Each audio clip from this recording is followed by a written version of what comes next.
He's one of the early stars of rock and roll who entertained millions, one of the greatest guitarists of all time, inducted into the Rock and Roll Hall of Fame in '94, and leaves to mourn fans from all across the world who saw his unique guitar stylings as part of the voice of their generation. Duane Eddy, born in Corning, New York, has passed away at the age of 86. He was an American rock and roll guitarist in the late 50s and early 60s. During the highlights of his career, he had a string of hit records produced by Lee Hazelwood, which were noted for their characteristically twangy sound, including the great Rebel Rouser, the Peter Gunn theme, and Because They're Young. He had sold 12 million records by 1963 at the age pretty well of 25. Again, he also got the Musicians Hall of Fame Museum in '08. Now, born in Corning, he began playing guitar at the age of 5, a child prodigy. In '51, his family moved to Tucson and then to Coolidge, Arizona. At the age of 16, he formed a duo, Jimmy and Duane, with his friend Jimmy Delbridge, who later recorded as Jimmy Dell.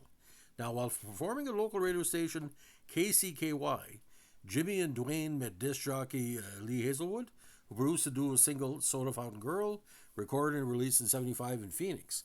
He then produced Sanford Clark's '56 hit, The Fool, featuring guitarist Al Casey, while Eddy and Delbridge performed and appeared on radio stations in Phoenix before joining Buddy Long's Western Melody Boys, playing country music in and around the city. Now, Eddy devised a technique of playing lead onto his guitar's bass strings to produce a low, reverberant, twangy sound. A child prodigy for sure, but he really honed his skills under the age of 20. In 19, he changed rock and roll by obtaining a '57 Chet Atkins model Gretsch 6120 guitar at Ziggy's Music in Phoenix, and in November '57, he recorded an instrumental Movin' and Groovin', co-written by Eddy and Hazelwood. As the Phoenix studio had no echo chamber, Hazelwood brought a 2,000-gallon water storage tank they used as an echo chamber to accentuate the twangy guitar sound. In '58, Eddy signed a recording contract with Lester Sill and Lee Hazelwood to record in Phoenix at the Auto Record Studio. Sill and Hazelwood leased the tapes of all the singles and albums to the Philadelphia-based Jamie Records. Now, Movin' and Groovin' reached number 72 on Billboard Hot 100 in early '58. The opening riff, borrowed by Chuck Berry's Bright-Eyed Handsome Man, was in turn copied a few years later by the Beach Boys on Surfing USA. The follow-up, Rebel Rouser, featured an overdub saxophone by LA session musician Gil Bernal and yells and hand claps by the doo-wop group The Rivingtons. The tune became Eddy's breakthrough hit, reaching number 6 on Billboard. It sold over 1 million copies, earning Eddy his first gold disc. Now, he had a succession of hit records over the next few years, and his band members, including saxophonist Steve Douglas and Jim Horde, and keyboard player Larry Netchell, went on to work as part of Phil Spector's Wrecking Crew. According to writer Richie Unterberger, the singles, Peter Gunn, Cannonball, Shazam, and 40 Miles of Bad Road, were probably the best. Also did their part to help keep the raunchy spirit of rock and roll alive during a time in which is in danger of being watered down because of Elvis being in the army and people like Pat Boone and Andy Williams dominating, the top of the charts. Now, January 9, '58, Eddy's debut album, Have Twang Guitar Will Travel, was released, reaching number 5 and remaining on the album charts for 82 weeks. On his fourth album, Songs of Our Heritage, 1960, each track featured him playing acoustic guitar or banjo. Eddy's biggest hit came with the theme of the movie Because They're Young in 1960, which featured a string arrangement and reached a chart peak of number 4 in America and number 2 in the UK in September 1960. It became his second million-selling disc. Eddy's records were consistently even more successful in the UK than they were in his native US, and in 1960, readers of UK's NME voted him the world's number 1 musical personality, ousting Elvis Presley. In 1960, Eddy signed a contract directly with Jamie, bypassing Sill and Hazelwood. This caused a temporary rift between Eddy and Hazelwood. The result was that for the duration of his contract with Jamie, Eddy produced his own singles and albums. Now, of course, Duane and the Rebels were a frequent act on the Dick Clark show. There's a lot of tape out there as well.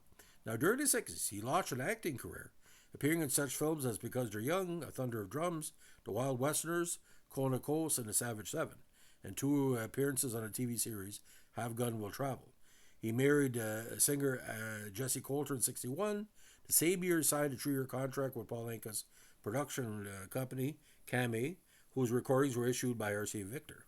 In the early days of recording the R.C. Victor studios, he renewed contact with Lee Hazelwood, who became involved in a number of his R.C. Victor singles and albums. Eddy's 62 single release, Dance with Guitar Man, co-written with Hazelwood, earned his third gold disc by selling 1 million records. He had sold 12 million records by 1963. Now, future success came mostly in the 70s when he produced album projects for Phil Everly and Waylon Jennings, of course, Jessie Coulter being the wife of Waylon Jennings later on. In 72, he worked with Al Gorgani, rhythm guitar, on B.J. Thomas's Rock and Roll Lullaby. In 75, a collaboration with hit songwriter Tony McCauley and former founding member of the Seekers, Keith Podger, led to another UK top 10 record, Play Me Like You Play Your Guitar.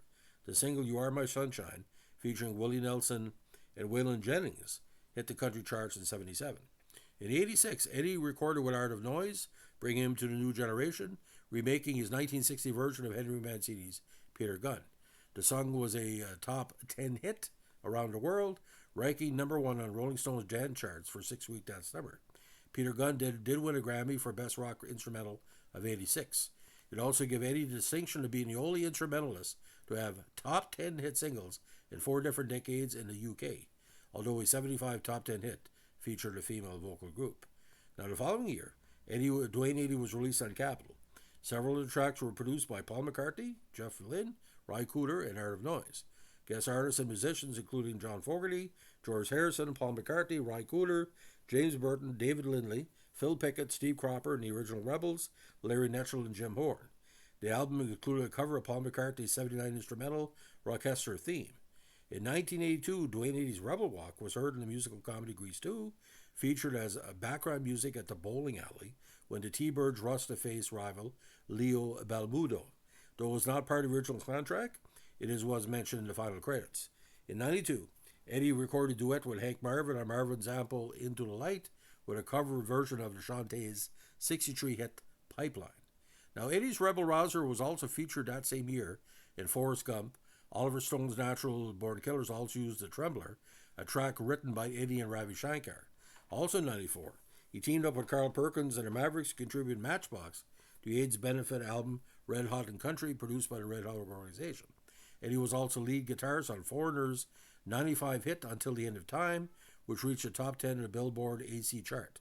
In 96, he played guitar on Hans Zimmer's soundtrack for the film Broken Arrow, very underrated if you pick it up. In October 2010, he returned to UK at a sold-out Royal Festival Hall in London. This success prompted a subsequent album for Mad Monkey EMI, which was produced by Richard Hawley in Sheffield.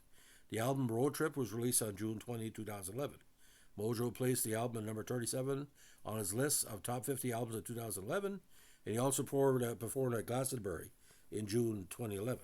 Now, for an 80th birthday tour in 2018, he returned to UK in concerts with Liverpudlian singer-songwriter Robert Vincent, performing on October 23rd at the London Palladium and October 30th at Bridgewater Hall in Manchester. Unfortunately, he passed away of cancer in Franklin, Tennessee on April 30th, 2024, 4 days after his birthday at the young age, well, for me, still young, ageless, of 86. Now, inducted into the Rock and Roll Hall of Fame and the Musicians Hall of Fame and Museum. In 2000, he was also recognized at the Ryman Auditorium in Nashville as the Titan of Twang was bestowed upon Eddy by Mayor Bill Purcell. In 2004, Eddy was presented with the Guitar Player Magazine Legend Award. He was a second recipient of the award, the first being presented to the iconic Les Paul. Among those who have acknowledged Eddy's influence are George Harrison, Dave Davies, Hank Marvin, The Ventures, John Westwood of The Who, Bruce Springsteen, John Fogerty, Adrian Below, Bill Nelson, Mark Knopfler, and Benny Vaughan.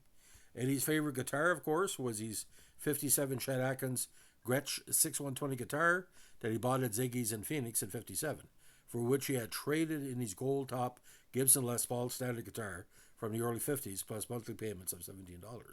From 1959 to Twang's The Thang LP, he also used a Dan Electro 6-string bass.